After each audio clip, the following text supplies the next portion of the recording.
Good morning, everyone. I would like to call the Calbright College Board of Trustees meeting to order this morning, September 24th at 9:07 a.m.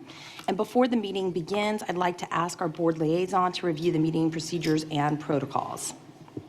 Good morning, and thank you for joining us. I am Terry Lucas, Board Liaison at Calbright College. You can follow our meeting agenda on Board Docs. The link can be found on our website, which is calbright.org/board. For attendees who wish to make public comment in person, please fill out a public comment card and submit it to me.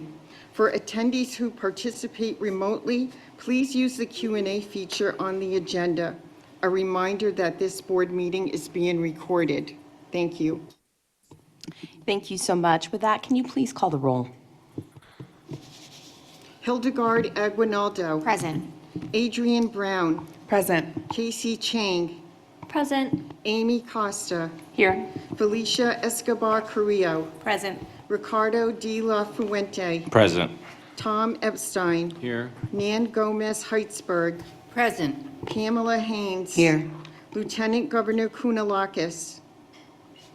Harry Legrand. Here. Jennifer Perry. Here. Bill Rawlings. Here. Mary Salas. Mary Salas. Syrian Villavicencio. Here. Blas Villalobos. Joseph Williams. Here. We have a quorum, President Costa. Thank you. Can you let the record note that Board Member Salas is here? I see her, and I think her Wi-Fi was just a little bit spotty. Colleagues, I have a unique circumstance this morning, which is that we have a request by Trustee Legrand to appear remotely due to an emergency circumstance. Board Member Legrand, is that accurate? Thank you, President Costa. Yes, a health emergency arose yesterday that prevents me from attending in person today. Thank you so much. I have to ask a series of questions just to make sure that we're compliant with the law. Trustee Legrand, are there any individuals 18 years of age or older who are present in the room with you? And if so, what is the general nature of your relationship with these individuals? I'm all alone in my room. Thank you. Is there any trustee comment on this item? If there's not, then I would like to move that we accept Trustee Legrand. Okay, great. So we have a motion and a second on the table. Is there any public comment on this matter? Seeing none, can There we is- please? Oh, Oh, sorry. I'm sorry, there is no public comment. Thank you, Terry. Seeing none, can you please call the roll? Hildegard Aguinaldo. Aye. Adrian Brown. Aye. Casey Chang. Aye. Amy Costa. Aye. Felicia Escobar Carrillo. Aye. Ricardo de la Fuente. Aye. Tom Epstein. Aye. Nan Gomez Heitzberg. Aye. Pamela Haynes. Aye. Jennifer Perry. Aye. Bill Rawlings. Aye. Mary Salas. Mary Salas. Syrian Villavicencio. Aye. Blas Villalobos. And Joseph Williams. Yes. Motion carries. Great. Thank you so much, colleagues. Appreciate it. Now we will proceed with the Pledge of Allegiance, and I'd ask our colleague, Trustee Brown, to lead us. Ready? Begin. I pledge allegiance to the flag of the United States of America and to the republic over which it stands, one nation, under God, indivisible, with liberty and justice for all. Great. Thank you so much. Trustees, does anybody have any discussion regarding the order of our agenda? Great. Seeing none, we will just go ahead and dive in. We'll start with my report, the President's report, and as always, I will keep it pithy and brief. Yesterday, we talked a lot about the importance of infrastructure in our tour of San Bernardino Valley College, as well as some of the items that we had on our agenda. And I think What I find so thrilling about Calbright really is that we're building a different type of infrastructure with Calbright. that's really phenomenal. And we have a couple of items, but I think, we're really at a very interesting point in our society for many different reasons. But policymakers are starting to get really interested in AI and what that means and what the government's role should be in AI. Clearly, that'll be transformative for our students, for our workforce, and for the future of work as a whole. And I continue to be really excited about Calbright's work, which is really on the precipice of this convergence of technology and what it means for our workforce. And so I'm just excited, as always, to hear more about the work, because I really do believe, and I've always believed, that Calbright can serve as a model, not only for the state, but for the country, about what is the new model of providing services to students. With that, I'll turn it over to our CEO for her report.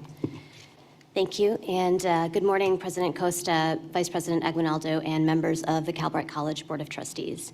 First, I will start by saying it is wonderful to be in San Bernardino and back in the IE this week, connecting with various leaders across the region, discussing Calbright's work and its impact. The Inland Empire represents the second largest region where our students reside. The Inland Empire is also just a critical economic hub for the rest of the state.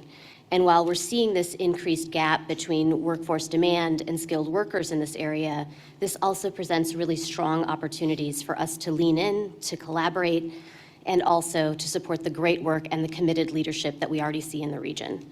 This is not a new challenge facing this community, but it's one that Calbright was founded to expressly solve for.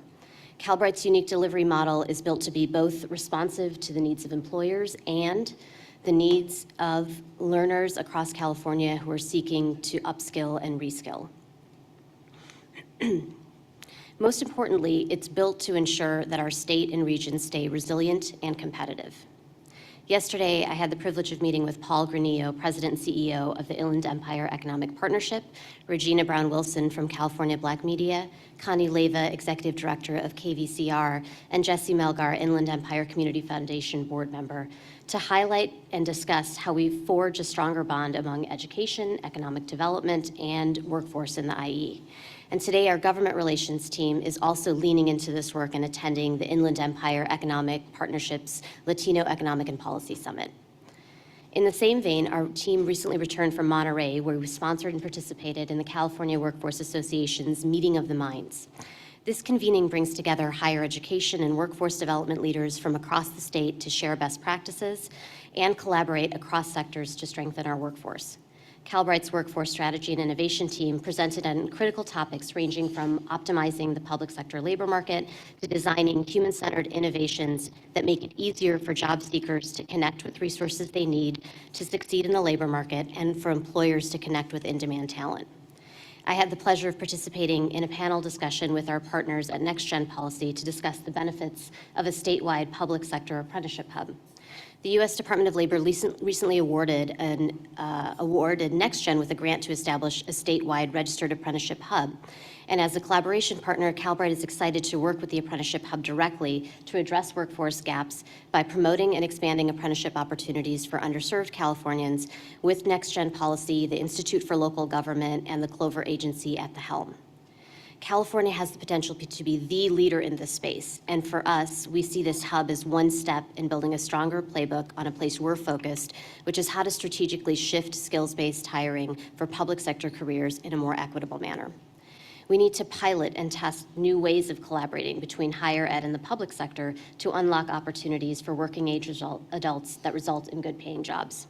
This is critical because at the heart of Calbright's mission is the need to invest in adult learners. And as Calbright grows, we continue to collaborate with workforce development partners, but also leaders like the Axum Collaborative and UC Irvine School of Education and Ideas 42 to really accelerate innovation and leverage new approaches to adult learner success. And you're going to hear more about this work from Calbright's Vice President of Sustainable Growth and Development, Marissa Bold, who will share updates later in the meeting regarding our UC Irvine work to advance student progress and to focus on more equitable outcomes for our learners. Now, you've heard me say consistently that we must recognize that adult learners require education models that can mold to their goals and their needs, not the other way around. And that's why we're partnering with like-minded technologists, researchers, and educators to accelerate the progress. specifically to create a stronger pipeline to careers so that the largest number of students can benefit. Calbright is thrilled to engage around another track for the Learning Engineering Tools competition with our partners at Axum Collaborative, Schmidt Futures, and more. This year's post-secondary track is focused on bridging the gap between learning and career goals to support underserved learners while also strengthening today's workforce. Building on last year's success, Calbright continues to serve as a leader in advancing innovation for our students, this time with both returning and new philanthropic partners to broaden the competition's impact. And as was the case with last year's competition, we would be grateful for the board to uplift and share the opportunity within your networks. Last year, with your help, Calbright's Tools competition track received an extraordinary 340 submissions, a majority of which were first-time applicants. And we continue to collaborate with the 2023-2024 Tools competition winners, and we'll share more updates on the specific efforts with the implementation winners, which were Wingspan and AI Tutor, at an upcoming board meeting. So not only is this a competition that served Calbright students, the community college system, and the 6.8 million working Californians without a degree, but it's also going to advance the learning sciences field and support scaling solutions for more than 40 million working age adults nationwide with some college but no degree. And these are really breakthrough areas that are at the heart of what we're focused on at Calbright, to continue evolving how we educate and support adult learners through new learning experiences that are advancing an adult learner's individual knowledge and skills while also empowering them to succeed in the workplace on day one. I wanted to close by also thanking San Bernardino District Chancellor Diana Rodriguez, San Bernardino Valley College President Gilbert Contreras, and their teams for hosting us on their wonderful campus. Thank you to President Costa, and this concludes my remarks. Thank you so much. I also failed to mention that I understand the culinary arts students were in charge of our beautiful breakfast this morning. I just want to thank them. It was awesome. Again, the hospitality extended to us by the district and the college are second to none, so thank you so much. Next up is the closed session portion of our agenda. Is there any members of the public that wish to comment on our closed session items?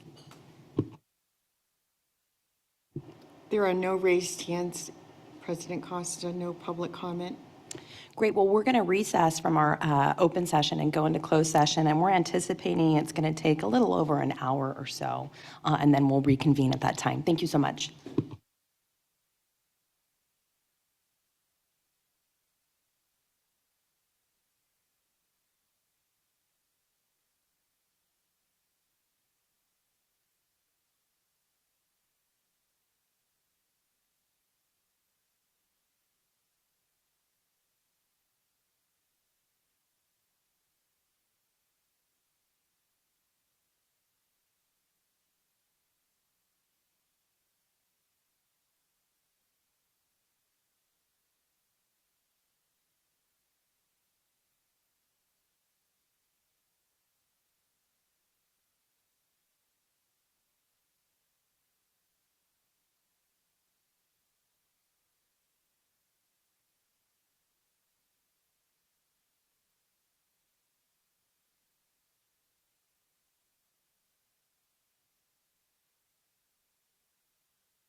Thank you so much. We are reconvening in our open session. I don't have any reportable items coming out of our closed session.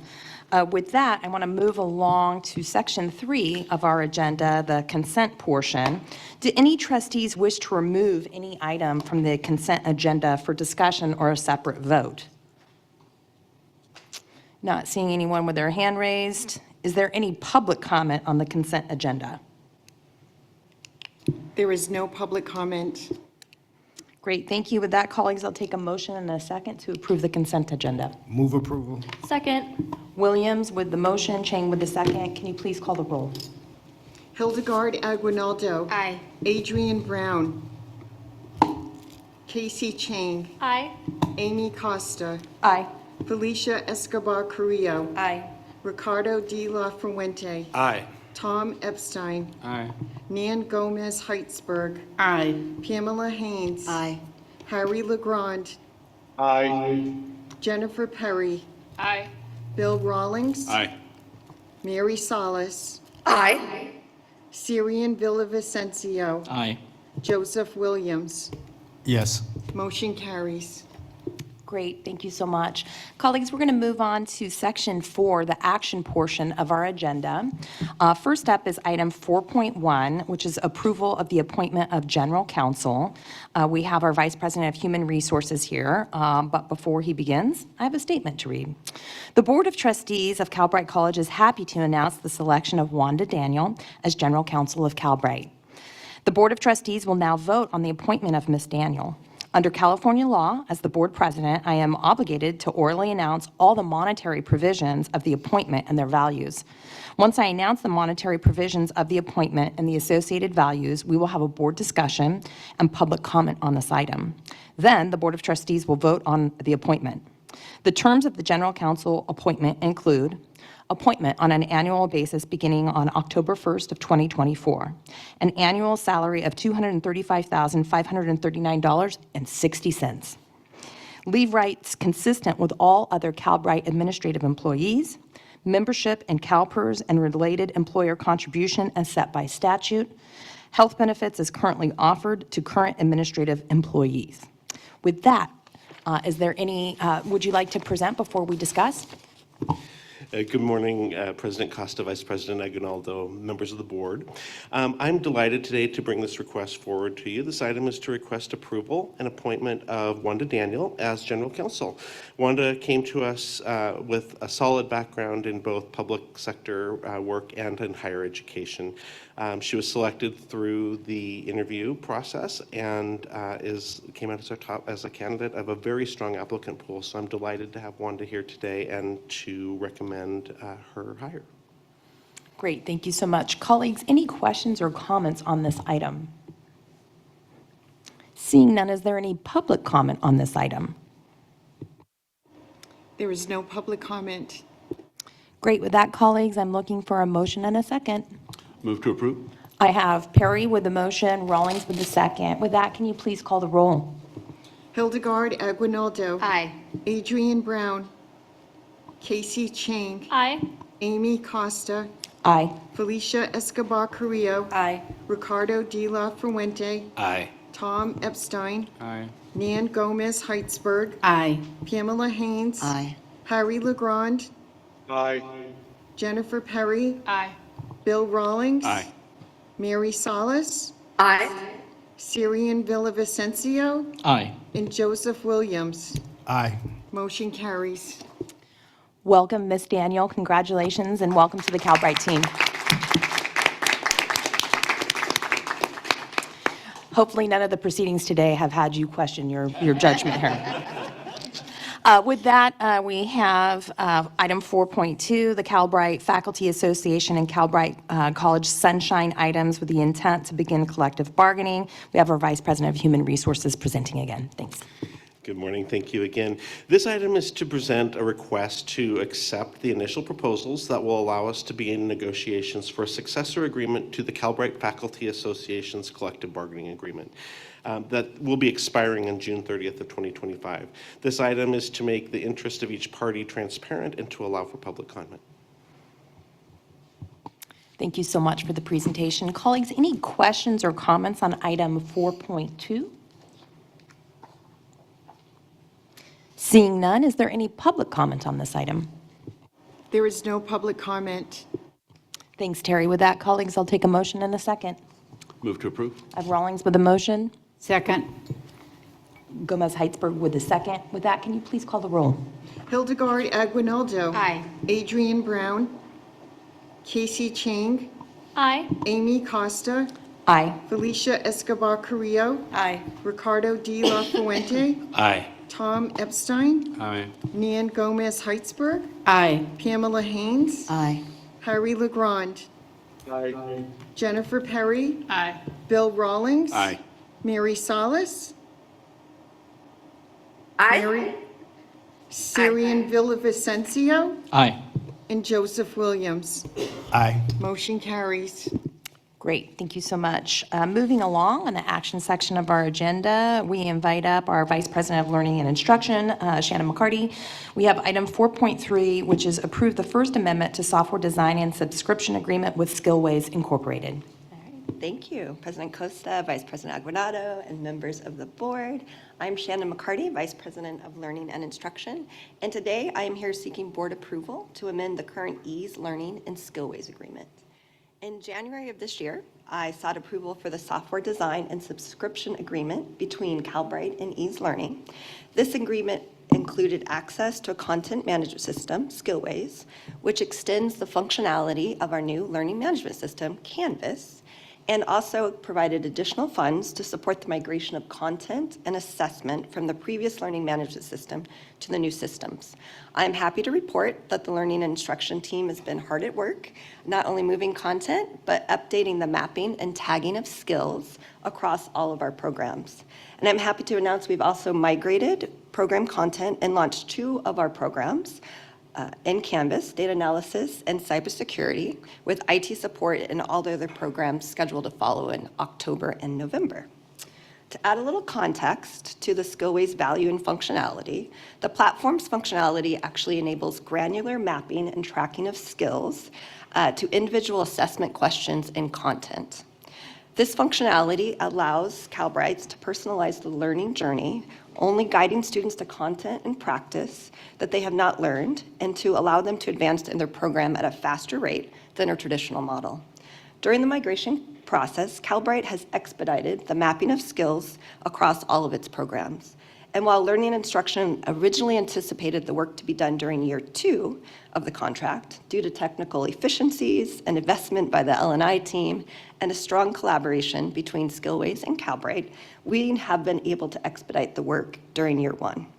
And Calbright is asking to approve an amendment to the current agreement and shift funds for design services from years 2 and 3 to year 1. Our goal is to fully execute the mapping and the personalized model across all programs, allowing us to support the learners sooner rather than later. Calbright is also requesting a modification of the not-to-exceed amounts. The original contract included authorized annual not-to-exceed amounts for year 1, year 2, and year 3. However, we are requesting to modify from these 3 separate annual amounts from $547,300 in year 1, $475,000 in year 2, and $475,000 in year 3 to the $1,497,300,000 for the subscription term through June 30th of 2027, with no change in the total amount to be authorized. And this will provide Calbright the flexibility in the future to leverage funds as needed to support software design, improvements in the user interface, or design services earlier in the contract. I'm happy to answer any questions. Thank you for the presentation. Colleagues, any questions or comments on this item? Board Member Epstein? I just want to say I've been on these boards for 10 years, and I can't recall another time when a contract got done sooner rather than later. So congratulations on everybody on the team who did that. Yeah, it's the team. They did a great job. I just wanted to say congratulations as well. Great, thanks, colleagues. Any public comments on item 4.3? There are no public comments. Great, with that, I'll take a motion in a second. Move approval. Second. Haynes with the motion, Chain with the second. With that, can you please call the roll? Hildegard Aguinaldo. Aye. Adrian Brown. Aye. Casey Chang. Aye. Amy Costa. Aye. Felicia Escobar Carrillo. Aye. Ricardo de la Fuente. Aye. Tom Epstein. Aye. Nan Gomez Heitzberg. Aye. Pamela Haynes. Aye. Harry Legrand. Aye. Jennifer Perry. Aye. Bill Rawlings. Aye. Mary Salas. Aye. Syrian Villavicencio. Aye. And Joseph Williams. Aye. Motion carries. Great, thank you so much. You're with us again for the next item. We have item 4.4, another contract amendment, approval of the agreement with CompTIA and purchase of related educational materials. All right, Thank you. Yes, I'm still here, at this time seeking board approval for the amendment to the existing agreement with CompTIA for educational content technology for an additional $1.4 million, which includes $300,000 to purchase CompTIA certification exam vouchers effective October 1st through June 30th of 2026. As you may recall, during the last 2 fiscal years, Calbright has engaged with the Computer Technology Industry Association, CompTIA, which is an educational third-party content provider, to provide IT support and cybersecurity content on the CompTIA platform. The CompTIA labs and the learning content prepare students for the CompTIA A+ and Security Plus certification exams. During the fall of 2023, Calbright added Introduction to Networks to its existing technology programs, and we seek to extend our agreement with CompTIA in response to increased student enrollment and the growth of its programs offerings. This expansion includes the full public launch of the Network Plus program and an expansion of Calbright's current cybersecurity programs to include offensive and defensive cybersecurity. Currently, students access CompTIA's instructional content and certification exams as part of the IT support program, Introduction to Networks, and cybersecurity programs. So we plan to continue to leverage CompTIA content and simulation labs for the expanded programs. This really ensures continuity across all of our technical programs and the most up-to-date content and as well as high-quality opportunities that prepare students for these industry-recognized certifications. So I am here seeking approval to extend the current CompTIA contract until June 30th, 2026 for the not-to-exceed amount of $1.4 million, which includes $1.1 for online content and lab simulations, an additional $300,000 to cover the student vouchers for A+, Network Plus, Security Plus, SIS Analyst, and Pen Test certification exams. Happy to answer any questions. Great, thank you. Colleagues, any questions or comments on this contract amendment? Seeing none, is there any public comment on the item? There is no public comment. We're on a roll, folks. With that, I'll take a motion in a second. So moved. Second. All right, can you please call the roll? Hildegard Aguinaldo. Aye. Adrian Brown. Aye. Casey Chang. Aye. Amy Costa. Aye. Felicia Escobar Carrillo. Aye. Ricardo D. La Fuente. Aye. Tom Epstein. Aye. Nan Gomez Heitzberg. Aye. Pamela Haynes. Aye. Harry LeGrand. Aye. Jennifer Perry. Aye. Bill Rawlings. Aye. Mary Salas. Aye. Syrian Villavicencio. Aye. And Joseph Williams. Yes. Motion carries. Great, thank you so much. Next, we're on section 5 of the agenda, our information and reports. And first up, we have item 5.1, which our CEO referenced in her report. This is an update on Calbright University of California Irvine partnership. And we have our Vice President of Sustainable Growth and District Development, Marissa Bold, presenting, and she will introduce a couple other guest presenters. Thank you, President Costa, Vice President Aguinaldo, and members of the board. I'm Marissa Bold, Vice President of Sustainable Growth and District Development. We're here today, as President Costa said, to share an update on the work in progress with our Calbright UCI partnership, including partners from Ideas 42. The work is in full swing and really embodies the framing President Costa and President Menon shared at the beginning of the meeting, accelerating innovation, piloting and testing how education models can mold to the needs of their students, and Calbright serving as a model of providing services to students in service of equitable outcomes. We are about halfway through this 5-year partnership that is deeply aligned to Calbright's. Oh, next slide, please. We are about halfway through this 5-year partnership that is deeply aligned to Calbright's mission and strategic vision. For a quick moment of context for those who may not have been with us before and just to ground us in the work, this is highly collaborative and action-oriented work focused on applying data and behavioral science strategies to inform new and responsive approaches to how we support our focused population of working adult learners, how we design with their needs at the center, and how we serve them especially well. This work continues to put Calbright at the forefront of innovating in this space, is designed intentionally to expand our internal capacity to rapidly design, test, and iterate in a student and equity-centered way, and to generate and share evidence of effective approaches more broadly to improve educational and career outcomes for working adults. The Calbright, UCI, and Ideas 42 teams have been working closely together since we visited with the board in January, and we're excited to be joined today by some now familiar faces for many of us, including Tom Tash from Ideas 42, our leads from UCI, Professors Dee Zhu and Richard Aram, and Ben Castleman from Nudge4 Labs and UVA. Next slide, please. Today, we're going to share exciting results from some of the latest pilot tests we've been running and updates on past pilots we've shared with the board. And we wanted to highlight a few framing takeaways. First, as we said before, equally as exciting as the impact of the specific pilots we'll highlight today is the process itself. We view the pilots as proof points for the power of the approach we're taking to using data and behavioral science in this context-sensitive way to improve student outcomes, and not just as validation for the particular ideas we've tested so far, despite our enthusiasm for those ideas. A second key takeaway is the internal capacity we're building. This approach has become core to how we do our work at Calbright, and team members across the college are engaged deeply and truly leading the way.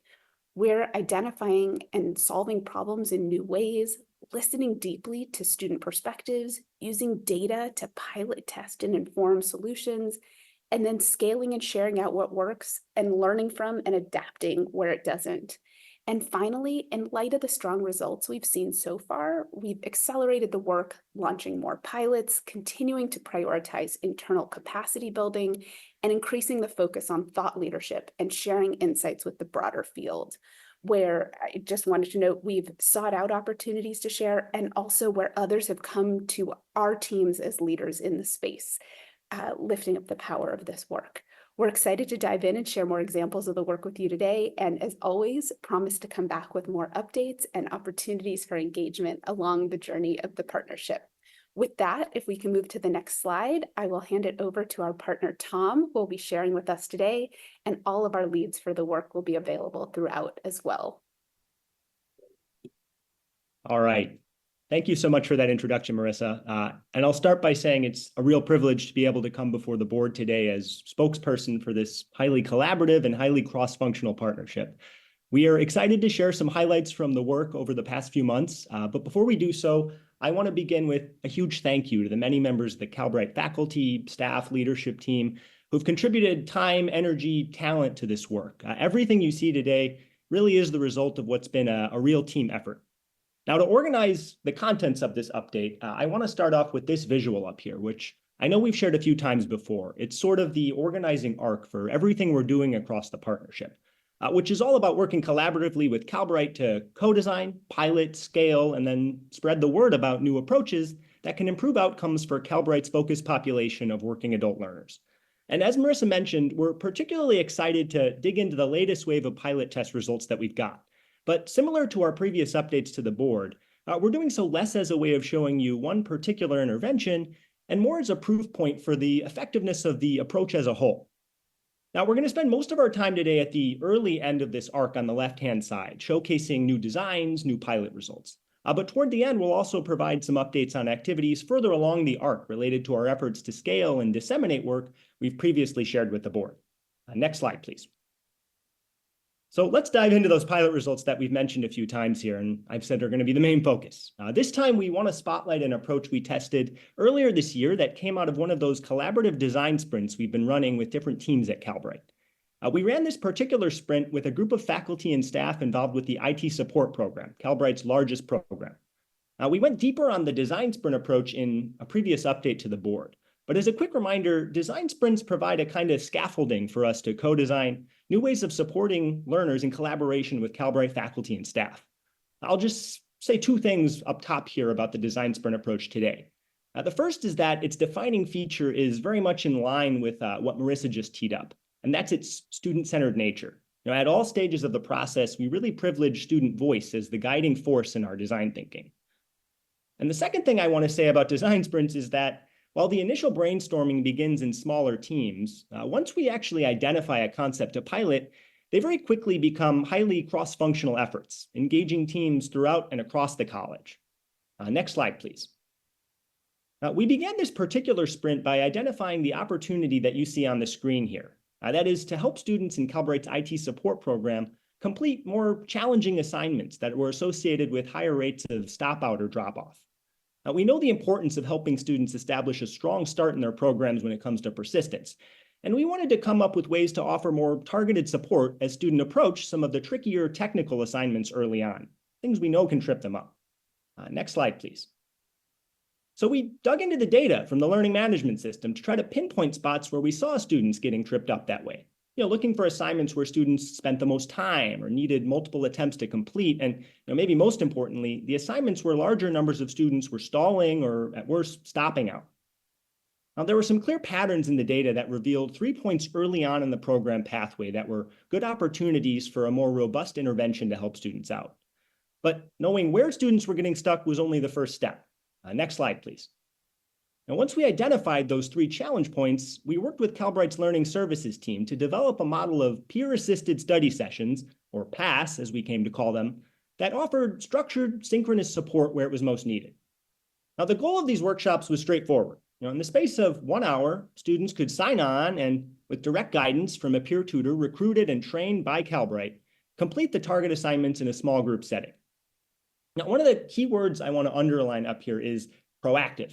We sort of flipped the on-demand model of most tutoring services on its head with this approach. Instead of waiting for students to run into difficulty, identify their own need for help, and then seek out support, we preemptively invited them to join a workshop as they neared the target assignments. Now, using real-time data from the learning management system, we were able to send targeted emails and texts inviting students to attend upcoming workshops. We could effectively say to students, hey, you're about to hit a tougher assignment, but don't worry, we've got your back. Drop into one of these upcoming workshops, and you can knock that assignment out in an hour. Next slide, please. Now, each of these workshops was to some extent tailored to the specific content of the assignment in question, but they all featured a few common elements. Now, first, we gave students an overview of the assignment instructions. We discussed the learning objectives and outcomes, and then tried to get ahead of common questions students might have based on past experience. Now, second, we made space for peer tutors and students to trade tips and ask questions.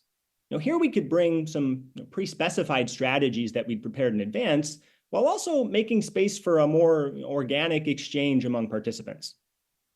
And third, we concluded sessions by raising awareness around next steps and prompting some plan making. In particular, highlighting other supportive services and resources, including future workshops that they might be able to attend. Now, as I mentioned, we ran a pilot of these PASS workshops in early 2024 to see how they actually worked for Calbright students. So I want to turn now to what we actually found. Next slide, please. And we'll start here with some of the direct participant feedback. Students told us how the workshops boosted their confidence, feelings of connectedness, overall excitement about their Calbright program, all of which very much validated many of the assumptions that went into the design of the workshops in the first place. Now, up here, we've pulled out some quotes from interviews conducted with students who attended workshops during the pilot. And in their own words, it was nice to build self-confidence, enjoyable, knowledgeable, no wasting time, loved the energy of it. Or it helped me because it gave me reassurance that I'm on the right track, helped me find support when I need it. And finally, I wanted to see where everyone else was. The social interaction relit the fire. Now, taken together, these testimonials speak to the multifaceted value that students found in these PASS workshops, whether that was peer connection, self-efficacy, or greater awareness of resources. Next slide, please. But beyond that anecdotal feedback from students, we were also interested in more quantitative outcomes related to student persistence.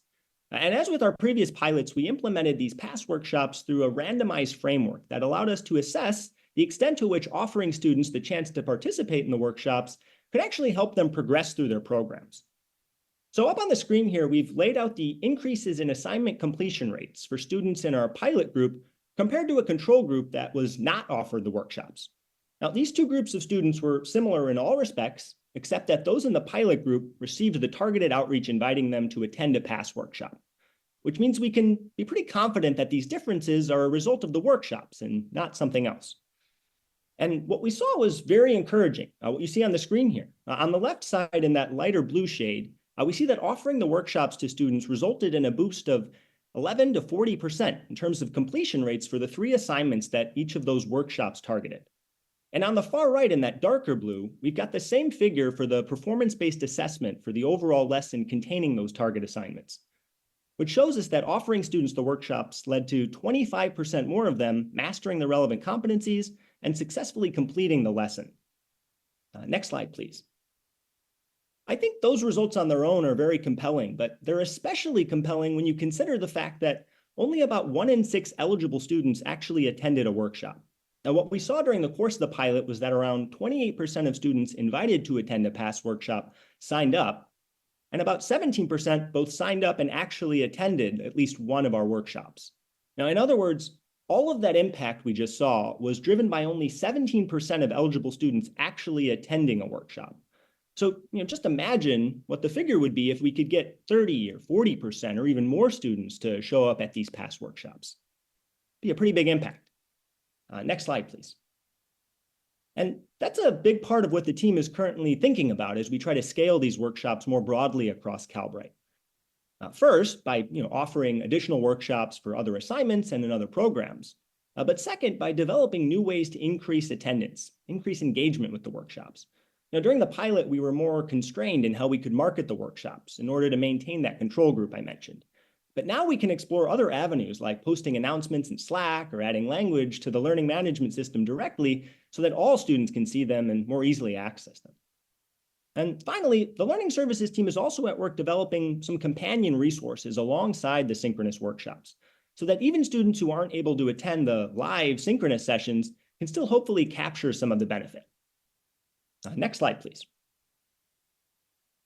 So that wraps up what we wanted to share related to the past workshops. In the months ahead, you can look forward to updates on some future pilots that we've currently got in development.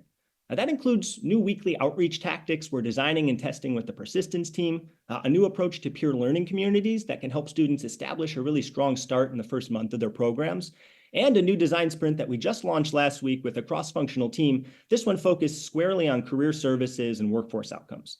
All that to say, there is a lot more to come. A lot is in the works. Next slide, please.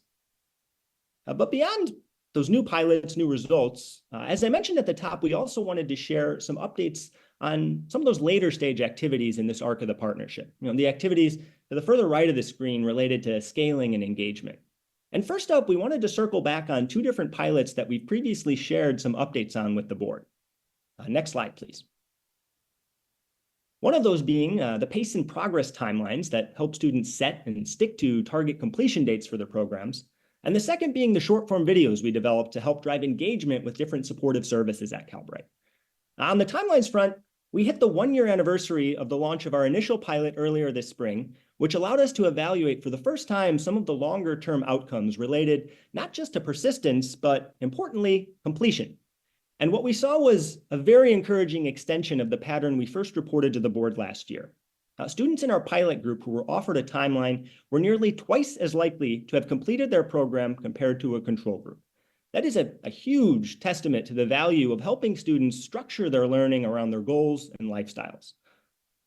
On the videos front, meanwhile, the counseling team has rolled out short form video intros and their initial outreach to new students in their caseload. And more broadly, the learnings from our different video pilots are being applied to the development of a new suite of 30 to 60-second videos that are being leveraged across the Calbright student journey to boost motivation, deepen connection, drive engagement, all in support of student success. Next slide, please. And finally, at the very far end of that arc of the partnership, we've been really dialing up outreach to a range of different audiences to share the work we're doing and the insights we're generating. Now, this has included robust engagement with both the Calbright team through things like all team learning opportunities, as well as with external audiences through state and national conferences. For example, the California Community College System's own online teaching conference a few months ago, and the EDUCAUSE annual conference coming up this fall, to name just 2. Across all these venues, we're seeing really great enthusiasm for the work. And beyond these live engagements, we've also been pleased to see earned media in publications like the Chronicle of Higher Education, which have noted the promising results from some of the pilot tests that we've shared with the board. And finally, we've continued to promote the partnership and spread learnings through owned media channels, including a new Impact Hub launched earlier this year that highlights different pilots and results we've seen, similar to the content we've brought to the board.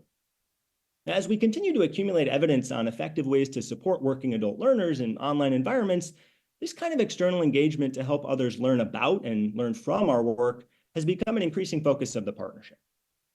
Next slide, please. And with that, we've actually wrapped up today's update.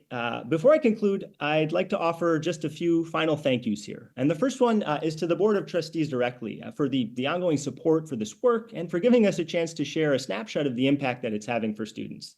And second, I'd like to thank the many, many members of the Calbright team who've been really pivotal to the success of this work. Now, none of what we shared today would have been possible without a lot of initiative and creativity and hard work from our partners at Calbright. And it's a real privilege to get to work alongside them. At this point, we'd love to open things up for any comments or questions with whatever time we've got remaining. Thank you. Great, thank you for the presentation. Colleagues, any questions or comments regarding the presentation today? Board Member Villavicencio, followed by Board Member Haynes. Great, wonderful. Thank you so much for your presentation. I really appreciate this teaching and learning research that you're conducting. I think it's very innovative. And I do love, as a faculty member myself, I love the proactive rather than reactive approach, and then really inviting students who are experiencing challenges that they are invited to participate in these workshops. Clearly, there's some students who are either introverted or who are a little bit more shy, right, who don't ask for help readily, is a challenge. And so I see that this could possibly sort of change those dynamics that make it easier for students to ask for help. So I don't know if you mentioned this, and I apologize if you mentioned this in your presentation, but I was just curious which courses and disciplines you focused on. And I was also wondering if the faculty who taught these classes encouraged their students to participate or to incentivize them to participate here, because I know I would be totally on board, right? And sort of incentivizing, hey, you know, if you want extra help, you can definitely participate in this program. I may even add a little bit of extra credit there, right? Just to even incentivize that. So I was wondering if you took that approach in your research, and I'm happy to learn a little bit more. Thank you. Thanks for the question. Yeah, I will address that in two parts. The first one, very easy, just to circle back to some of the details that I maybe didn't dig into as deeply. Which program did we start out in? We chose to launch the initial pilot in the IT support program. That is, as I mentioned, the largest program at Calbright in terms of enrollment. And so that was the initial focus, mainly from an interest in serving as many students as possible. That also, as I mentioned, this was from a collaborative design study we ran initially with the instructional faculty involved in the IT support program. So that allowed us to really dig in and understand at a much deeper level, what is the texture of this program, where are the issues, from the faculty perspective and other folks involved with the program that they really like us to prioritize. It allowed us to then get into not just data, but pair that with an understanding of, you know, okay, we see module 1 is where the pain point is. What actually is going on in that assignment? What kind of resources are helpful in terms of meeting some of the challenges that students might be facing? We are post-pilot at this point, and so PASS is being scheduled beyond, extended beyond just that initial program. I'm very happy to report. Second question around, incentivizing students to participate and attend. In the initial pilot, we had a lighter touch. Again, we had that control group because this was a brand new approach we'd never tried before, and we really wanted to get the evidence before we went too far to scale and too gung-ho in terms of marketing outreach and incentives. We really did just stick to the email and the text outreach as students were approaching the assignments. Now that we're in the post-pilot phase, it's a whole new ballgame. So there are opportunities, I think, exactly like you mentioned, to more deeply engage the instructional faculty, have them include this directly into the course shells, into the LMS. Dr. McCarty just mentioned Canvas is opening for IT support and in other programs as we speak. There's new opportunities, I think, to make these resources directly integrated into the learner pathway so that we're not as reliant on that our outreach necessarily coming in through email or through direct text communications. And incentives are one lever, but I think there's a whole set of tools that we can use to try to make as seamless as possible a student moving directly from the learning experience, maybe running into a tricky assignment and hopping into a space like a PASS workshop. And that's something hopefully we'll be able to shed some light on in the months ahead as we get some of those insights from the scaling phase of this pilot. Thanks again for the question. Yeah, I look forward to that research in the future. Thank you. Trustee Haynes, followed by Trustee Williams. So I really, really appreciated this presentation. Thank you so much for the update. How would you speak a little bit more how the role of engaging the students in helping to craft what the solution was going to be? And because I don't know that we actually do that in our more traditional colleges in any kind of way. So what kinds of things did you learn from that were very, very helpful? Because you had the data that said they were stuck, but obviously that data was not sufficient to necessarily unstick them, correct? So can you speak a little bit about that? Absolutely. That's such a great question. And I think across all the work, we go in and initially start the brainstorming. I think I may have mentioned in a really small group. So in this case, we had some of the instructional faculty, maybe some of the support teams involved with the IT support program to give us the seeds of ideas. But as early as possible, we do try to actually come up with maybe a quick whiteboard prototype version of what we're thinking about. Maybe the shell of a PASS session, not necessarily the full final finished product, and put that in front of a student. So we're constantly doing student interviews or small focus group discussions where we bring students on, compensate them for their time, maybe 30 minutes, and ask them to sort of weigh in on, how does this idea work? How do you think this might address some of the needs that you had in your own experience? And that student input in the case of PASS was super helpful because the data, of course, can tell us, like I said, maybe assignment 3.1 is where we see a lot of students spending a lot of time, those repeated attempts or a lot of stall out or stop out. But talking to the students and digging into the context, understanding from the faculty, oh, this is an assignment where students have to leave the original LMS and go into a CompTIA or platform. Understanding that from the faculty perspective and then hearing from students, why is that challenging? Is it a technical issue? Is it something related to the subject matter? Is it a friction? Is it tracking down an extra ID number, whatever it might be? What's confusing about the assignment? What might be helpful to bake in there? So taking that input in as early as possible and then iterating. So I will be the first to tell you that our initial week, we did a soft launch of these PASS workshops, I think in December of last year. They don't bear a whole lot of resemblance to the final product. And that's very much by design because we're constantly, trying to listen to students, see what's going on, understand what their experience of, the intervention was as early as possible so that we can directly fold that in. The final thing we benefited from here in terms of capturing the student voice was those peer tutors I mentioned. So these were tutors recruited directly from Kelbright's IT support program. So, the people we actually had on the front lines meeting with the students, helping facilitate the workshops, benefited from having been, in a very real sense, the intended beneficiaries of the work itself. And so they could, in a very authentic way, see from the student perspective in a way that, we as the designers, consultants, even the faculty never really can.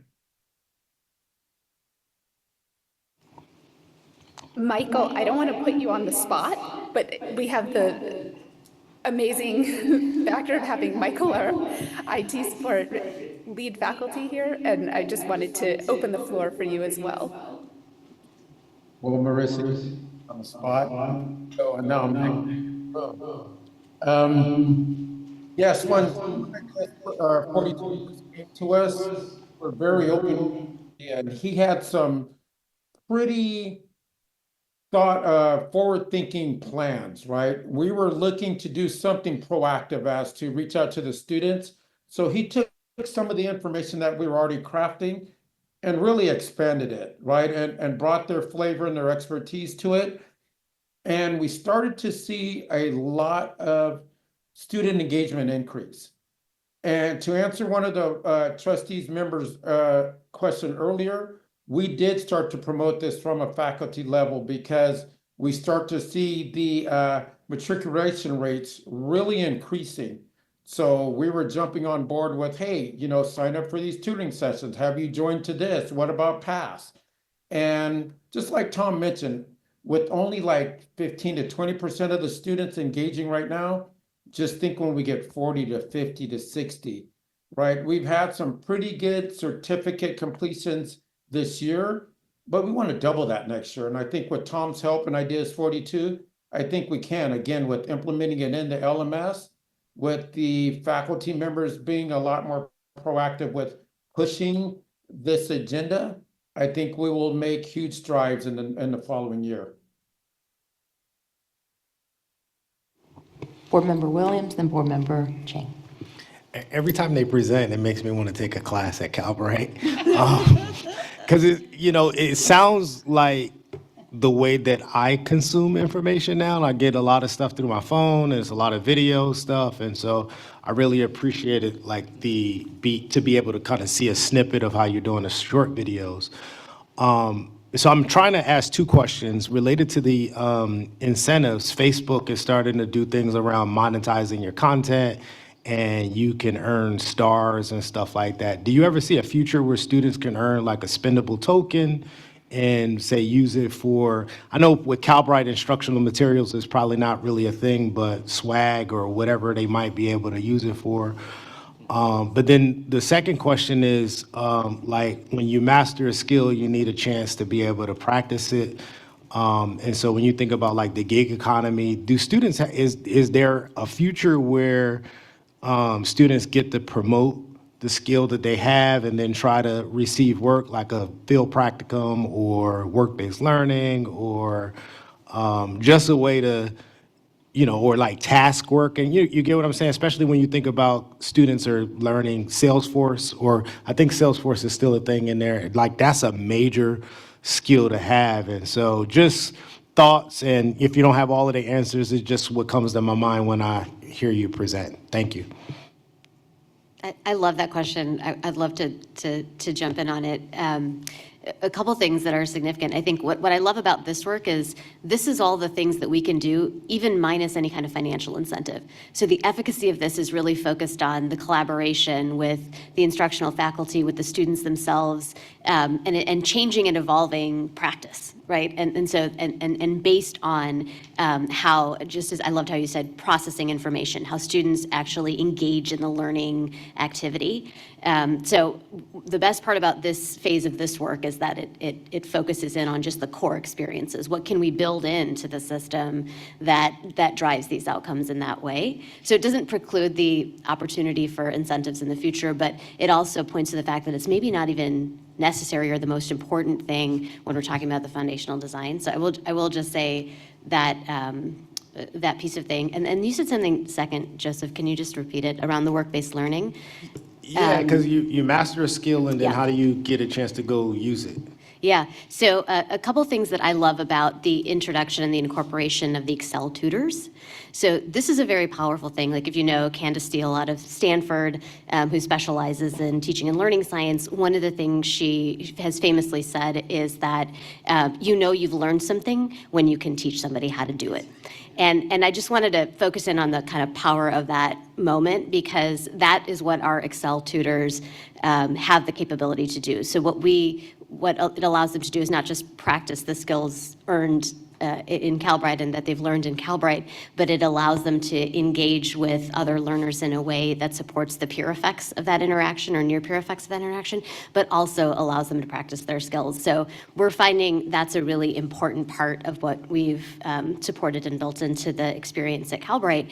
And it is also true, not just, that is not the only place where folks can get access to the demonstration and practice of skills. This whole area of more opportunities to have applied learning are an embedded part of what Michael and other parts of the faculty team continuously think about in terms of strengthening and building out more applied experiences across various programs. So I will say that work is pretty pretty remarkable. Our faculty do incredible work in this area, and our work in career services and also on the workforce strategy side of things is trying to grow the scope of opportunities available to learners. I just wanted to say, as a student, I loved hearing, especially the quick videos and how innovative all of this work is. I could see how this could help me as a student if I was a Cal Bright student, and also how it can help so many of my peers. I especially love the mentioning of peer-to-peer tutoring. That was something that I did at my college, and I enjoyed it, being a tutor and also receiving tutoring. And so I just wanted to applaud your work and say how wonderful it is to hear. Board Member Escobar Carrillo. Thanks so much. I was wondering if, I just want to say I appreciate your energy and the enthusiasm you bring to this work and the creativity, as Michael was mentioning. Just I think that's really important to as we're trying to really push the boundaries and try to just get our students to succeed. I wanted to ask a question just about the videos and how you got to the videos that you did. I can't remember, I'm sorry, and maybe you flagged it the last time you presented to us a few months back, but yeah, I was just wondering about how you settled on these short form videos, if there was like a process. You could say a little more about that, that'd be great. Yes, and Marissa or someone, please cut me off because I could talk about the short form videos for the rest of this this board meeting, which would be a joy for me, but you have many other items on the agenda. But here goes. That came out of one of the collaborative design sprints. And Michael, it's so nice to see you. I had no idea you'd be here, but I mentioned that collaborative design sprint. Michael was the core of that work that we did last year. The past workshops were very much a gift from Michael at the very outset that we were able to take and run with. So I'm glad you were able to be here for that, Michael, and see them come to fruition. But videos, we started a design sprint last year with a group of success counselors. So these are members of the counseling faculty at Cal Bright. And among the ideas that we came up with out of that was this idea that maybe what we need to do in an all online and asynchronous environment is find ways to create something similar to the kind of emotional connection and engagement you get from an in-person face-to-face interaction. We thought video was important for Cal Bright to have, and of course it's a piece of Cal Bright and always has been, but we wanted to not have, college videos feel institutional, cold, or distant. And so we thought, why not lean into this kind of grainier, Instagram Reels, TikTok-y format that certainly is only becoming, I think, more and more common among modern learners, more and more familiar and kind of intuitive in terms of a media or a channel. And so we kind of ran with that and said, all right, let's constrict ourselves to like Twitter length here. We've got 60 seconds. We've got the vertical format. We're not going to spend goo-gobs on hiring professional videographers or anything. We're going to use sort of freeware to see what we can produce. We then thought, all right, we've never done this before. Let's think of 3 very different types of student engagement behaviors, different resources, processes, and try to layer these in to do a really broad test of, where do we see that this is effective? And importantly, where maybe isn't it effective? And so we came up with 3 different videos at the outset for that pilot. One of them was focused on helping students understand the enrollment process and sort of complete the different steps involved to actually get their enrollment agreement signed, complete their first assignment, become a fully enrolled student. The second one was really about establishing an interpersonal connection with a faculty member, the counselor. So that was a 60-second video, not about, hey, here's 900 different things about Cal Bright, but hey, here's me, I'm Tom, and I like snowboarding, and I like reading haiku, whatever it was. Each counselor could bring sort of their own personality to it. And the final one was about spotlighting career services resources. So more of an asynchronous resource that students could tap into. Across the board, I won't go into it, A, because I don't remember the numbers off the top of my head, but B, because I'll spare you all the recitation of results here. But across the board, we saw really great numbers in terms of helping students complete the enrollment process, driving meaningful increases in the number of students actually connecting with an academic success counselor, and the huge spike in the number of students downloading and accessing some of those resources we highlighted with respect to career services. we can absolutely follow up with more information about, at a greater level of detail, what those were, videos in particular, what they highlighted and the results that we saw. But I think the takeaway was this can be a really great way to get students engaged, build that motivation, which is the first step towards getting them more deeply plugged into the Calbright ecosystem, particularly early on, in a way that can hopefully carry them forward, help them make that first step towards the deeper engagement with the college over the longer term. Tom, I think it's also useful to highlight one other takeaway from that, which was that this does not mean short-form video is a primary communication tool across every experience and interaction in the college. Because I think we love to jump onto the tactic, and so I think the point that I think was important that you highlighted in the last presentation you did on this was to sort of say each time you consider that short form video as a mechanism to do it, what are the processes you should go through to assess whether it is, in fact, the right medium and engagement tool for the behavior that you're trying to support or engage in. Such an important it's a nice teaser, right, to get them to the next stage, which is the deeper level engagement, right? And it feels very just cool and accessible, and you want to know more, right? So it just seems great. So thank you for that 100%. information. And I think that actually is really, Ajita, thank you for bringing that up, because one of the key outputs, I think, of that pilot, I don't want to detract from the results, which I think were very encouraging. They drove the engagement. It got students to take action. But we had goals of trying to educate with those videos as well. We thought, to what extent can we address, confusion that we know students have about service X versus service Y? And what we found was that short form video isn't necessarily the best way to educate people. So don't think, let's just turn an entire Calbright program into a series of short form videos that are TikTok-y and fun. It'll be great at getting eyeballs. It might be great at getting students to make that emotional connection, but it's not a substitute for every interaction at Calbright, particularly when it comes to learning, information retention. So I think that limiting principle actually was very important. Not to detract from the positive results we saw in terms of engagement. Board Member Brown. So this question may not be able to be answered today. It's more of an overall concept that Board Member Villavicencio made me think about. In terms of those workshops that you were talking about earlier, basically anything we put in place that we see helps students, but not many students participate. How can we look into creating an opt-out instead of opt-in sort of structure, or a structure in which it's normed that that's what you do? I'm thinking back to my time at UCLA. When I was in community college, the tutoring was just drop-in. When I went to UCLA, they had a targeted program for underrepresented students that when you signed up for tutoring, you signed up for a schedule for the entire term and you would go every week. So I'm just sort of thinking about not just specific to those workshops, but in general, if we see something, we see it's working, it's really helping students, they don't know, they don't sign up. How do we get all those little heads you had on the slide to just start to see it as a normal practice? And so it's a bigger question that I don't need an answer right now, but I just wanted to put it out there. I might step was in wondering- on that Yeah. just to say that we have Professor Richard Arum on the call too, who I know has studied this, looked at the differential uptake and impact of that. And so just Board Member Brown, thank you for the question. It's something that we think about a lot, and it's something where we have some of the foremost experts here with us. So Richard, I don't know if there's anything you briefly want to say, or just know that we very much appreciate that and can pick up on that too. Yeah, I think the important point is to the need to continue to iterate on whatever is developed and monitor its take up. And so over time, I do think you want to drive to greater engagement and make things, certain things mandatory or opt out rather than opt in. But again, this is a process that requires iteration over time. I'm going to add one thing, and maybe Dean Arum or Ben, if you want to weigh in on this one.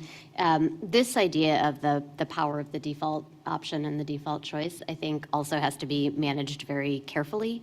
When we think about what we're cultivating in our learners, it is also empowerment and agency. So to keep default options to things that make the experience for learners more frictionless feels really important.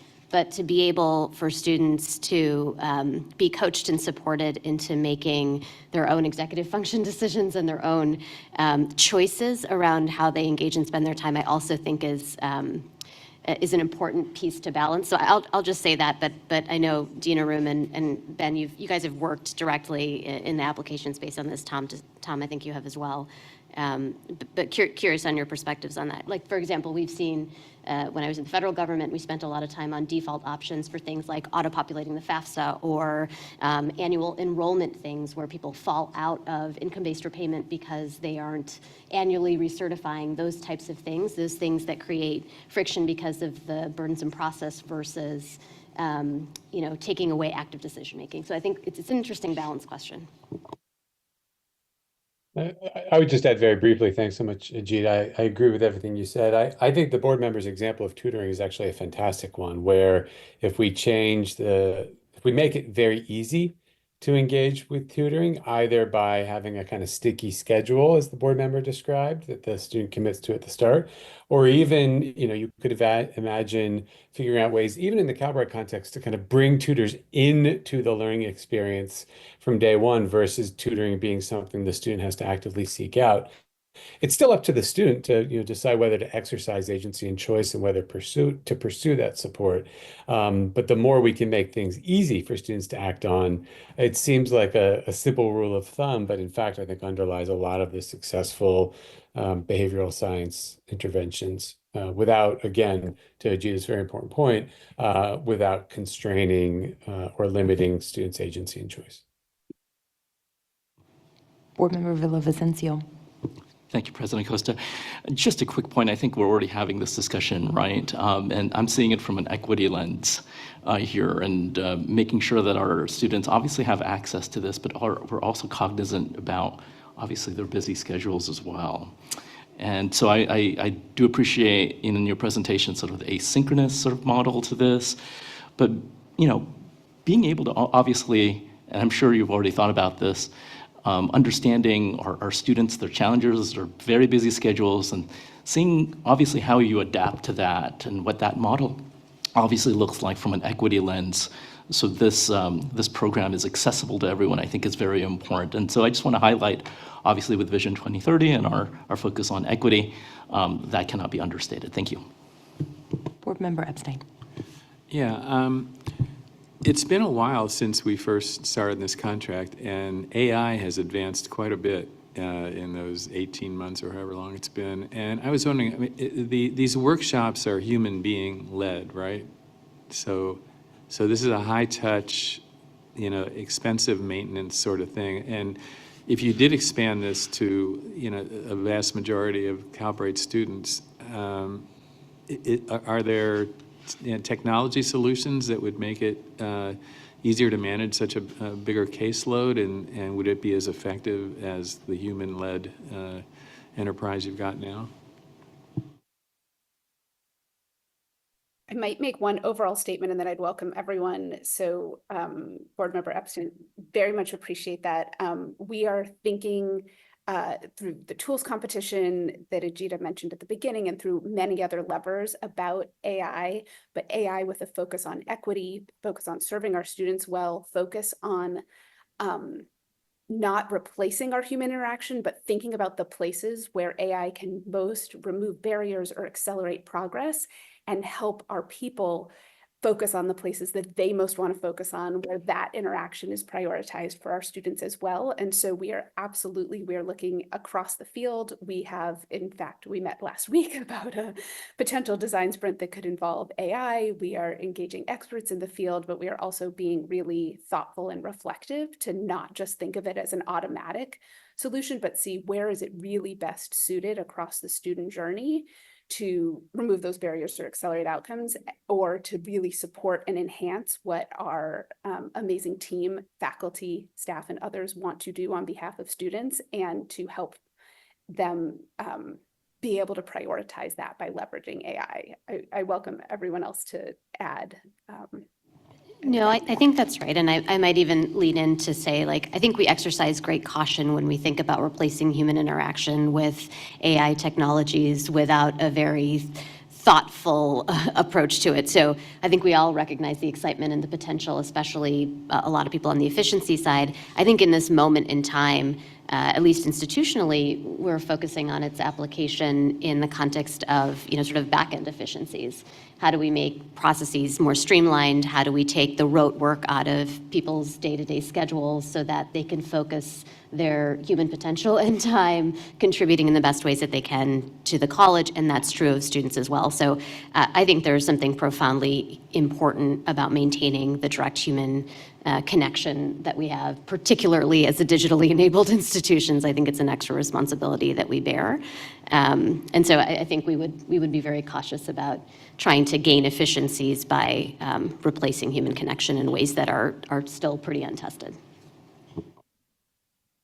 As a faculty member, I would have to agree wholeheartedly with Ajita, but as a techno geek, I think AI could be used, artificial intelligence, artificial intelligence or machine learning could be used as a tool, right? And if we use that tool to help guide and move our students into some of these programs that Idea 42 is talking about, like a chatbot that sits on the side of our LMS, that then uses what Ajita is talking about, the back-end algorithm. If a student is not getting through that particular module, then that chatbot could come up and say, hey, I see that you're having some issues right now. How can I help you move you forward? Let me assign you to this PASS group, or let's set you up with an instructor who can help you. And to go back to a question that was asked earlier, I think if we had like floating cohorts, we have students that come in 52 weeks out of the year. So if we assign them to a cohort that they can move in and out of that has an Ideas 42 backend module on it and some sort of technology, I think we can then move some of these students around through the program, but also get them help and some of the guidance that they need as they go forward, so they don't seem like they're on an island, but they do have a sense of community, and then they can go in and out of a cohort as they progress throughout through the program.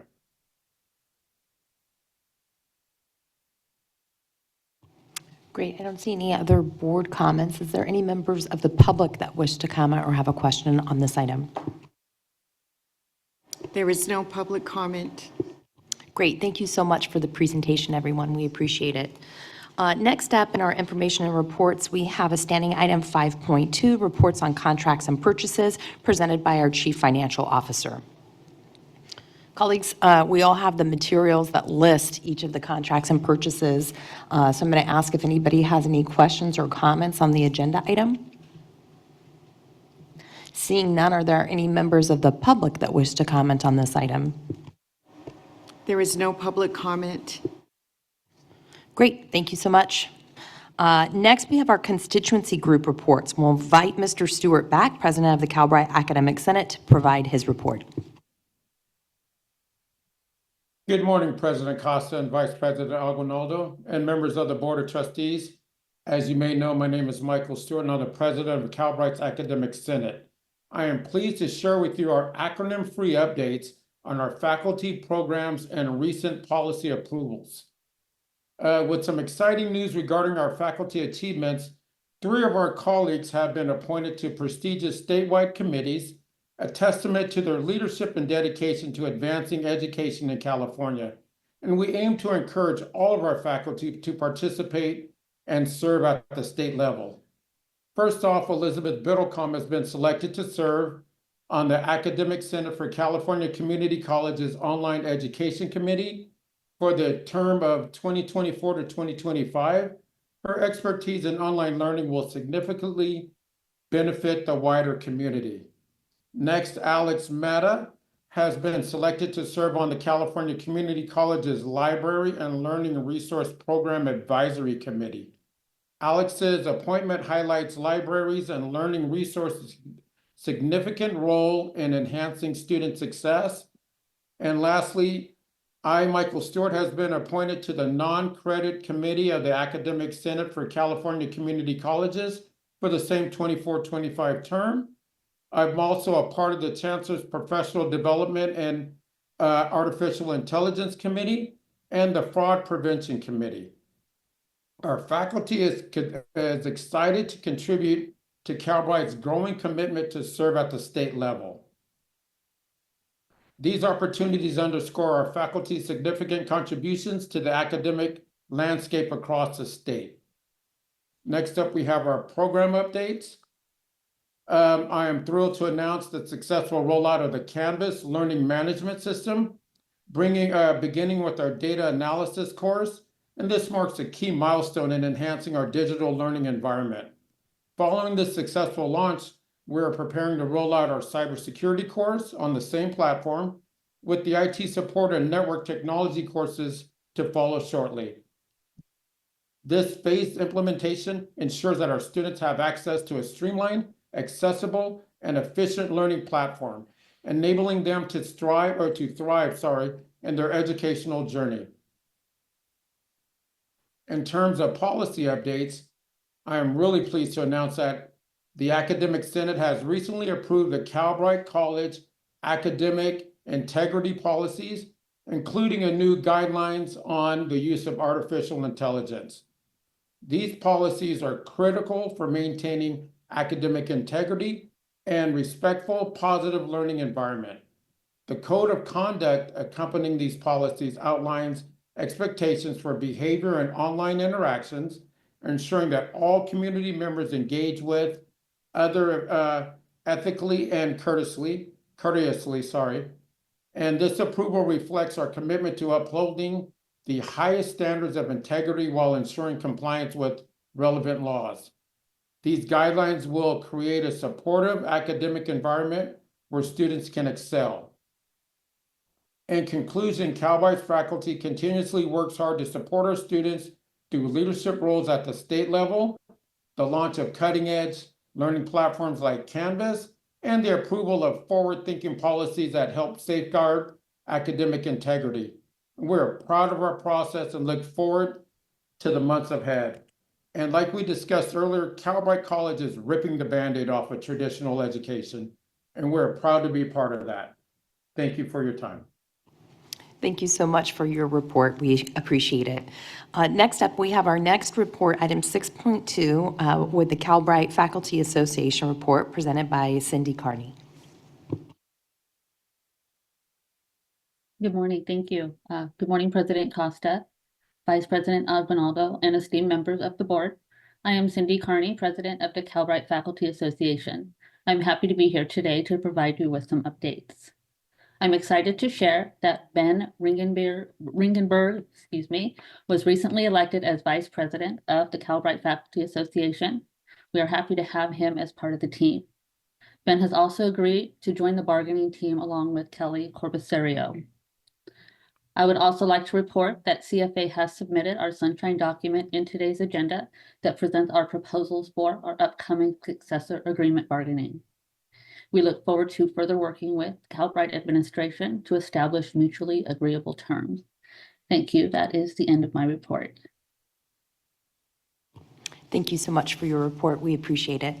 That marks the end of our constituency group reports. It's now time for the public forum portion of our agenda 7.1. Are there any members of the public who wish to be heard? There is no public comment, President Costa.